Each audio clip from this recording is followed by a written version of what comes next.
Good morning. Welcome to worship in the Unitarian Universalist Church of Charlotte. I'm Rebecca Visco, and I currently serve as chair of our Board of Trustees. I'm delighted to be with you this morning, along with this lovely group behind me, to celebrate. Today, we lift up the hope that lives in everything we are and everything we do together as a community. The mission and vision of this congregation are comprised of bold notions of transformation and courageous connections. We call each other to this difficult work without knowing exactly where this path leads. There are no easy answers, and there is no doubt that the road ahead will be far from smooth. With confidence that transformation is both possible and necessary, we commit to bringing our grand vision to life. As we look to the future, let us consider these words from theologian Paul Waddell. Hope has to be seen to be believed. It has to be made visible. It has to be something we can feel and touch. We are called to be persons who embody hope for one another. We have to be each other's partners in hope. Whether you are a guest this morning or a longtime member, welcome to this special worship service. Let us celebrate the hope that abounds within and among us. As we prepare to sing our first hymn, please take a moment to greet those around you.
Good morning. Today's chalice lighting words are by UU Minister Gregory Pelly, entitled Thirsty. And so we gather from the ebb and flow of our lives, thirsty for connection to ourselves, thirsty for connection to others, thirsty for connection to the larger life. As we light this chalice, may all who gather here be filled with love, joy, and hope, filled with compassion. Here may we be filled so that we may pour ourselves out into the world.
Welcome.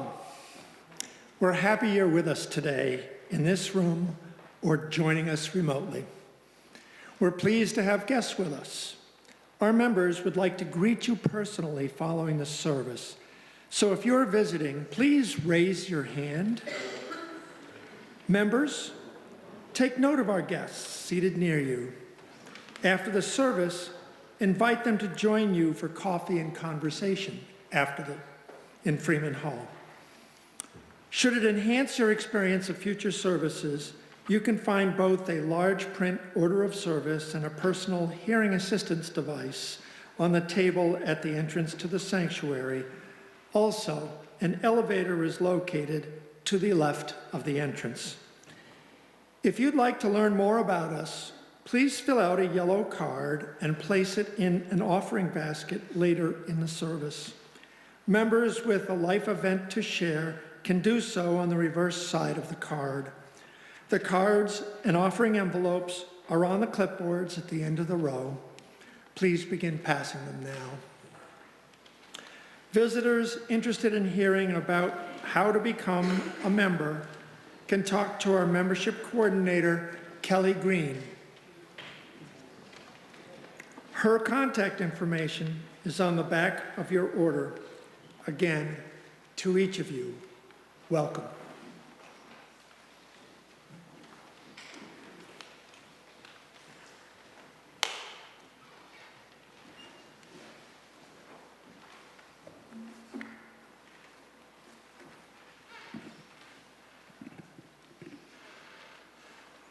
Our first reading is from poet Naomi Shihab Nye, called Yellow Glove. What can a yellow glove mean in a world of motor cars and governments? I was small, like everyone.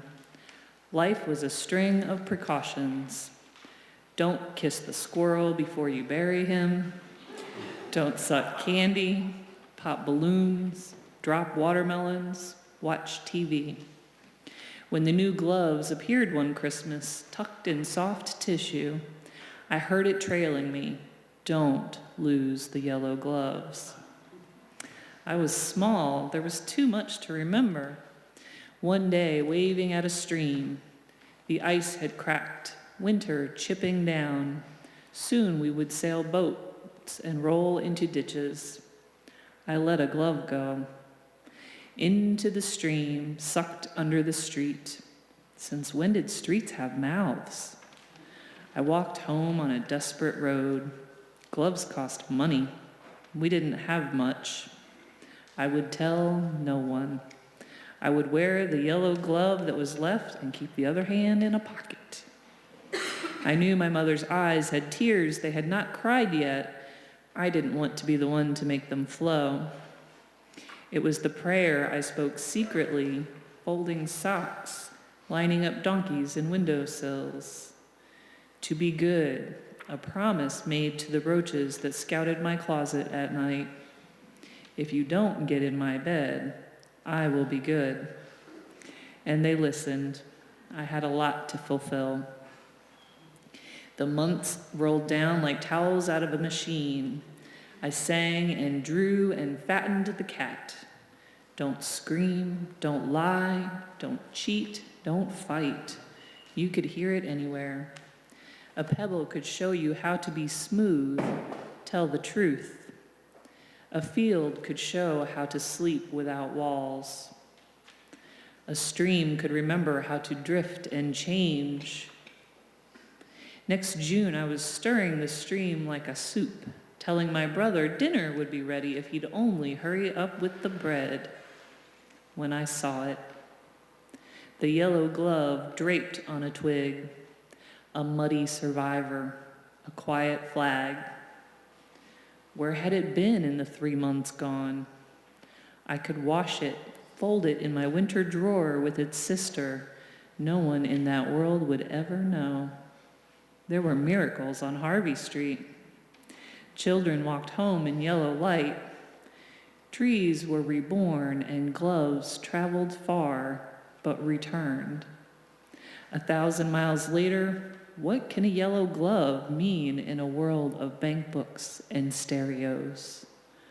Part of the difference between floating and going down.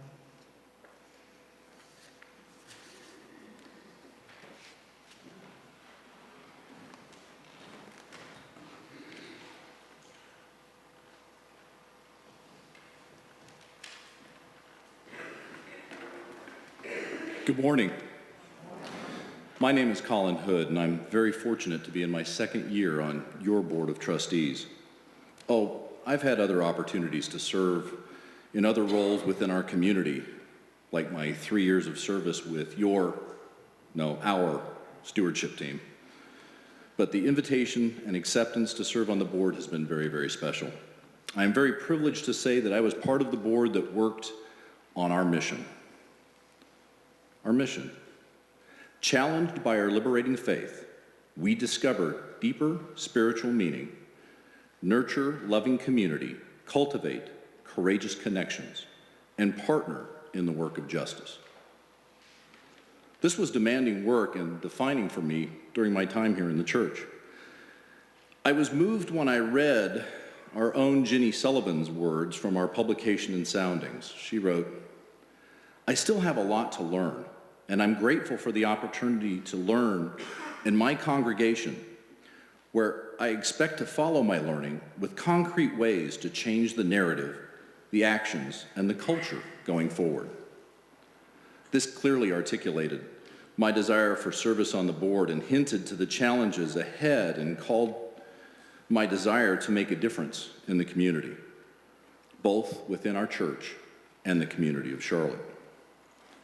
That being grounded as the focus, I was keen to the task the board grasped in writing a mission statement. I must confess, having served in the military for so many years, a mission statement which defines the focus of an organization towards a specified task and a degree of accomplishment, this should be easy. Back in those days, a mission statement was constructed with relative ease and pretty much universal agreement. Now comes our community of Unitarians and the passion associated with that. Here too comes the tenet of hope. As we struggled through the construction of the mission, interrogating and challenging every word, seeking the most inclusive meaning, while working to discern our desires as a pillar in the community, while maintaining our individual nature as a strong Unitarian Universalist voice of Charlotte, I was clearly struck by several keen observations. The passion with which our members of the board, the past members who helped us review and refine our work, the attendees of the listening sessions as we socialized our recommendations, addressed, fought, and wrestled, and tried on the declaration of who we are in the world and the community. I was also struck by the dedication and focus of our coordinating team and the ministry leaders, having to change the narrative and shift the culture around one word: justice. And the focus of hope. Hope in the dictionary is defined as a feeling or expectation and desire for a certain thing to happen. It also says grounds for believing that something good may happen, but also a feeling of trust. What I experienced in all of the work, the conversations, and contention in our community was a mutual hope based in a belief of action for a community that is more and equitable for our families, our children, and our future. Now, I will admit wholeheartedly that on several occasions during the process, and including the very tough conversation during our congressional meeting last summer, my focus of hope was for quick resolution. But now, as I stand before you today, very thankful for the work and contention and the struggle that we went through crafting that mission statement, as it is the standard by which our church congregation fosters the hope of a strong impact in our community of tomorrow. Janet Zick wrote in our soundings, "I spend far less time wallowing in despair over the state of our union, and more time working to expand my awareness of how I can be able to be a change agent for our future." Thank you.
Hello.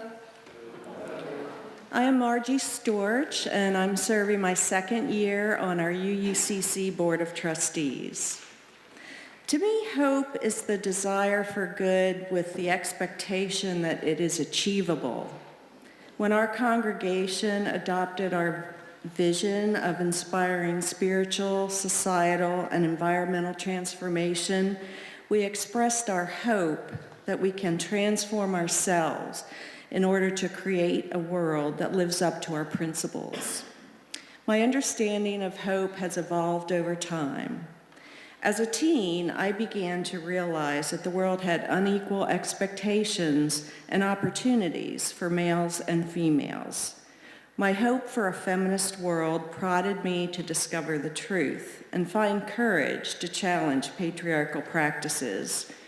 Through intentional consciousness raising, the sharing of personal stories, I made connections between the personal and the political. My awareness of sexism, ageism, and homophobia expanded. Transforming myself was key to becoming a more effective advocate for change. But my activism was still largely about me and the communities I was familiar with. When my brother Jeff became sick with AIDS in the early 1990s, I was afraid to hope for a cure out of fear of being bitterly disappointed. The grim diagnosis of AIDS back then meant a sure and difficult death. I did hope to become a better sister and caregiver and to help Jeff find some peace in his last months. For about a year after Jeff's death, I felt a need to retreat from public spaces and heal. I mended my grief by stitching a memorial quilt to honor Jeff and bring awareness to the growing AIDS epidemic through the Names Project AIDS Memorial Quilt. Eventually, my hope grew for a cure, and now antiretroviral drugs give those diagnosed with HIV possibilities for a longer, healthier life. Later, I discovered UU principals in this amazing community who inspire me to keep going when I feel tired or angry or disappointed. In general, I am an optimist, but by now I expected my country would be further along the path to justice and environmental healing. However, I've also been pleasantly surprised by unexpected steps forward. Marriage equality, our first president of color, and the increasing understanding and cooperation of previously siloed social justice movements. I am especially thankful to our UUCC staff and volunteers who have offered meaningful opportunities for me to deepen my understanding of systemic racism and environmental justice. UU Sister Beth Musset observes, as UUs, we belong to a white supremacist institution. We can deny it and watch our relevance and credibility go down the drain, or we can own up to it and get to work on fixing it. The only way to get out of remedial class is to work hard and catch up. Sharon Baker says, this work has lifted me out of my white privilege fog. I've described my own journey as awakening from a cult, pervasive with racist attitudes and systems and a cloaked history. Hope is just an idea or a feeling if we don't take risks and act to challenge and change oppressive systems. Martin Luther King Jr. warned us that one who passively accepts evil is as much involved in it as those who help to perpetuate it. Anyone who accepts evil without protesting against it is really cooperating with it. And Albert Einstein said, a ship is always safe at the shore, but that is not what it was built for. Spiritual transformation requires us to change our minds and our hearts. Hope requires us to see, challenge, and change our broken world. Otherwise, apathy and the status quo wins the day. My recipe for hope is harness optimism with persistent effort emphasis on the persistent effort. Hope is energized when we take action.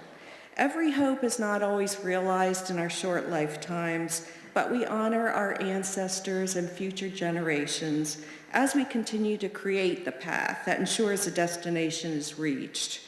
I'll end by quoting Doug C. Let's adopt a new spiritual practice, the art of risk-taking. I'll see you on the dance floor. If necessary, drag me out there.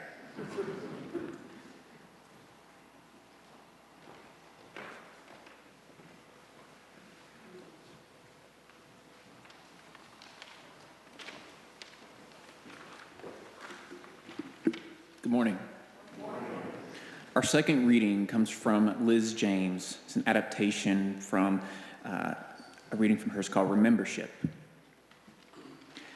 Today, we join to celebrate our mission, vision, and community. This is a moment of excitement and possibility. And although I don't wish to pull you out of this moment, I need to talk to you for a bit about a moment in our future. There will come a time when we are not a community of excitement and possibility that is our true home. There will come a moment when you may not fit and we disappoint. Memorize the feelings you have in this moment because you will need them months from now or years from now. We will need them in the broken-hearted moment to come when you realize that we, together, are not all that you thought we were. You will not fit. If every one of us fit, we would not be called to grow.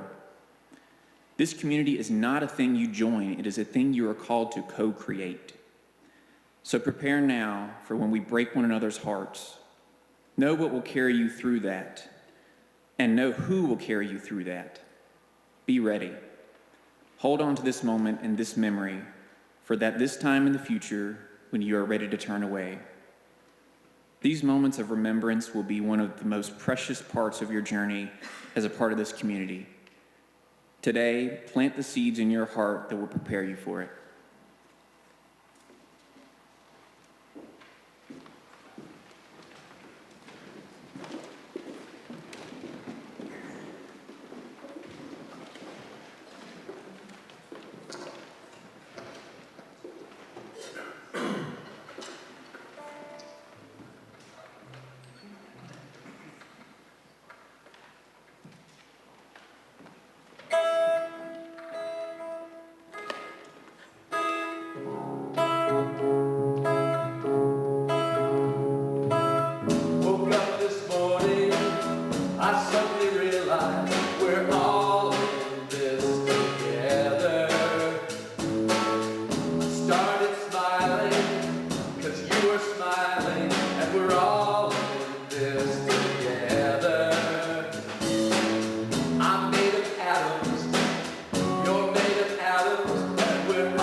decision, but we're all in this together. We are all in this together.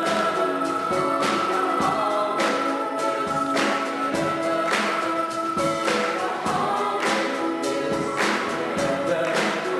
We are all in this together.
Good morning. I'm Barry Arendt, serving my third year on our Board of Trustees.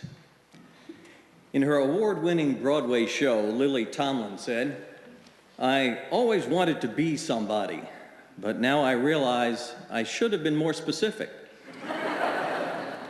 Growing up, I always wanted to change the world, but the specifics eluded me. 12 years ago, I became a Unitarian Universalist. Through that lens, I helped draft the call to action that the board adopted 2 years ago. That challenge, inspired by our audacious 25-year vision, has not yet transformed me or us. But what I have learned and seen and heard in these 2 years gives me hope. We took up the challenge of expanding our comfort zones surrounding issues such as white privilege and systems of oppression. And we considered what it would take to become open and willing to cultivate courageous connections. Our professional staff established core groups of members to study in depth issues of racial, environmental, economic, and cultural justice. Staff is framing this study in terms of intersectional justice. Intersectional justice means that systems of oppression are all connected and should be addressed in relation to each other. And we are moving toward working with others in our community who share our vision of a more just and equitable society.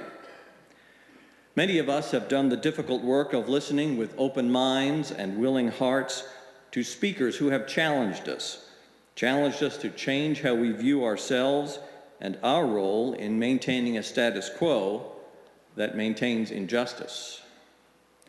As Suzanne Clements of our Cultural Justice Core Group wrote in our Soundings publication, "I now hope to learn how to shine a light on systemic injustice and amplify the voices and concerns of those most directly impacted." I looked into my own soul and found that the monstrous shadow of racism not only appears across our society, but also deep in the recesses of my own mind. And I also learned that racists can work to become anti-racist.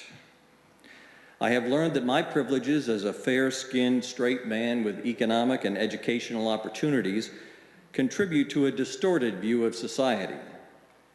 When you sit on top of a mountain, you cannot see suffering and injustice in the valley.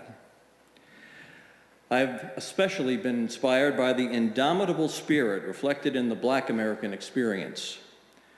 The triumphs over seemingly impossible odds, the shackles, the lash, the noose, stolen labor and physical and sexual abuse, forced family separation, state-sanctioned violence, mass incarceration, the denial of both rights and opportunity. In the city of Charlotte, an ordinance subjected enslaved people to public floggings at the corner of Trade and Tryon. But those who made a way out of no way, fighting for survival and justice, give me hope. Hope that the world can change. Challenged by our liberating faith, we can help transform it. Spiritual transformation, as expressed in our shared vision, can help the privileged understand the need to share power with people in marginalized communities. This congregation embraced the call to listen, step up, show up, and speak up in pursuit of the vision. We listened and learned. Many of us stepped up to lead in the process of transformation, showing up in court on behalf of some in our community wrongly accused, speaking up in the halls of government on behalf of environmental causes. I heard hope in the cries decrying injustice. This is what democracy looks like. Women's rights are human rights. Si se puede. Together in community, we can write a new story of hope triumphing over experience. The ideal of equality, as Barack Obama said, can be the star that guides us still, just as it guided our forebears through Seneca Falls and Selma and Stonewall. One of our environmental justice core group members, Charles Pilkey, wrote in Soundings, "One person cannot summon the future, but an army can." Our shared values call us to this work of many hands. Our faith calls us, our vision calls us. What will we do now? What will you do? I always wanted to be somebody. Now I think I know what kind of somebody I am called to be.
Notwithstanding what the program says, I'm Lincoln Baxter.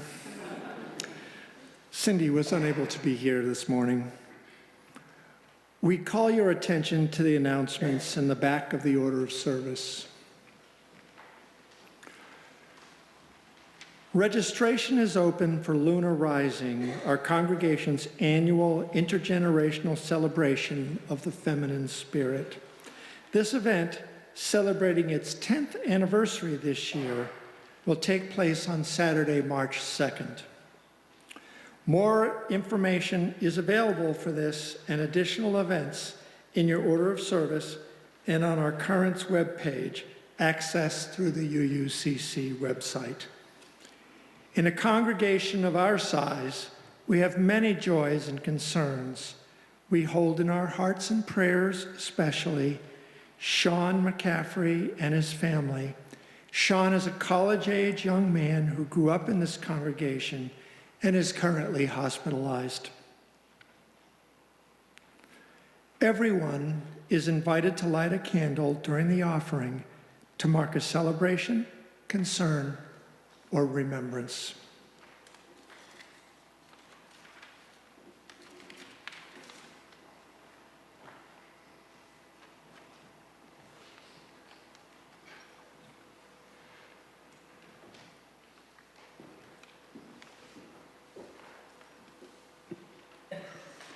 Let us now take a moment for meditation and aspiration. In a world so filled with brokenness and sorrow, it would be easy to lose ourselves in never-ending grief, to be choked by our outrage, to be paralyzed by the enormity of suffering, to feel our hearts squeezed tight with hopelessness. Instead, this morning, let us simply breathe together as we hold our hearts open. Breathing in as our hearts fill with compassion. Breathing out as we pray for healing in our world and in our lives. Breathing in, opening ourselves to the transforming power of love. Breathing out as we pray for peace in our world and in our lives. Breathing in as we hold hope in our hearts. Breathing out as we pray for justice in our world and in our lives. May we know our strength. May we be filled with courage. May our love flow from us into this world. Breathing in, we are the prayer. Breathing out, we are the healing. Breathing in, we are the love. Breathing out, we are the peace. Breathing in, we are the hope. Breathing out, we are the justice. May we know our strength. May we be filled with courage. May our love flow from us into this world. Amen. Blessed be. May it be so.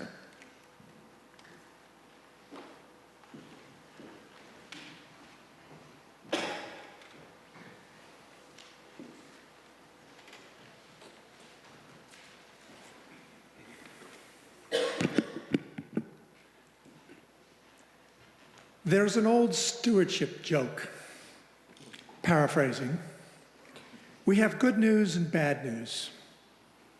The bad news is that we have a deficit budget.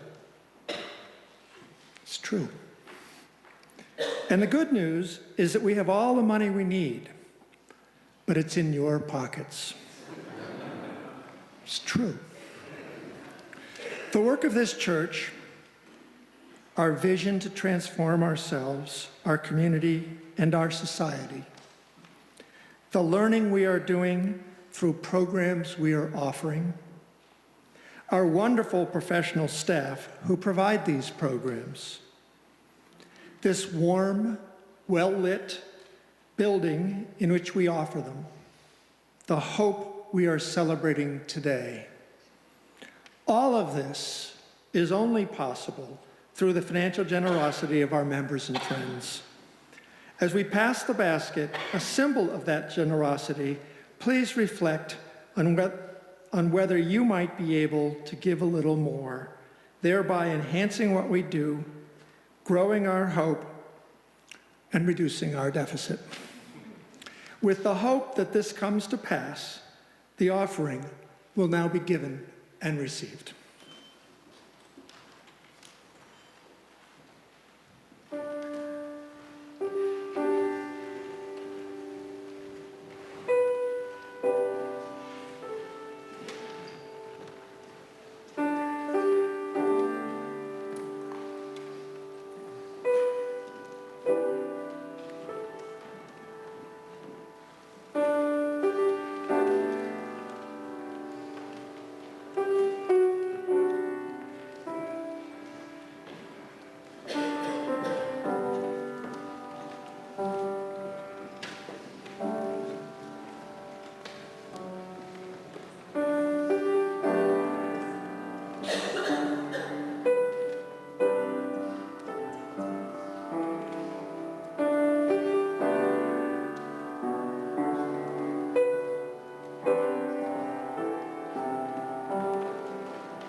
Please join me in an affirmation of our faith, rising in body and/or spirit.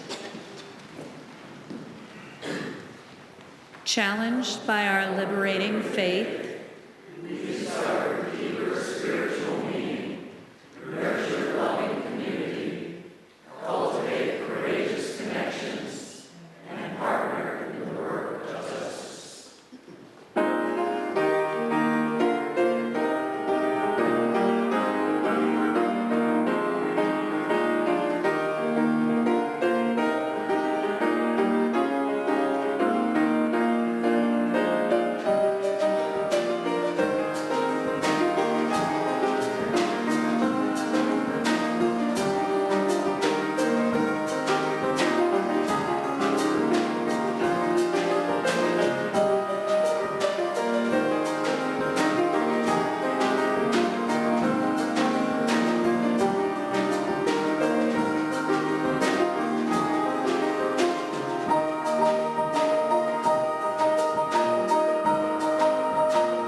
may the joy and hope that fills this room embolden us on a journey toward a future transformed by love and commitment, challenged to discover deeper spiritual meaning, nurture loving community, cultivate courageous connections, and partner in the work of justice.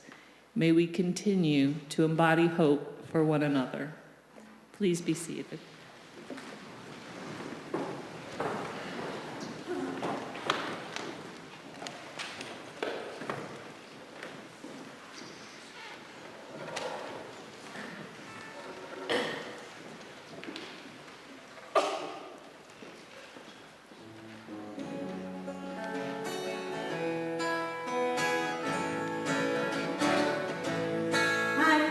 Change the world with my own two hands, make it a better place. With my own two hands, make it a kinder place. With my